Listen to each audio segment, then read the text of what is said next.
పురుషుని ఉనికిని అనుభవించడంలో 3 దశలు ఉన్నాయి. కనిష్టాధికారి దిగువ దశలోని వాడు. అతడు దేవాలయం, మసీదు మొదలైన పూజా స్థలాలకు వెళ్ళి తన మత విశ్వాసాలను అనుసరించి మత గ్రంథాలలో చెప్పబడిన పద్ధతిలో దేవుని పూజ చేస్తాడు. అలాంటి భక్తుడు ఆ పూజా స్థలంలో తప్ప మరెక్కడా భగవంతుడు ఉండడని భావిస్తాడు. భక్తియుక్త సేవ విషయంలో ఎవరు ఎలాంటి స్థితిలో ఉన్నారో, భగవత్ సాక్షాత్కారమును పొందిన వారెవరో అతడు తెలుసుకోలేడు. అలాంటి భక్తులు నిత్య పూజా కార్యక్రమాన్ని అనుసరిస్తూ ఒక విధమైన భక్తి మరొక దానికంటే గొప్పదని వారిలో వారే పోట్లాడుకుంటూ ఉంటారు.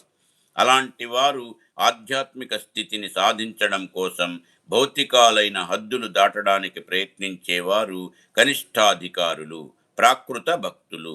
రెండవ దశకు చెందిన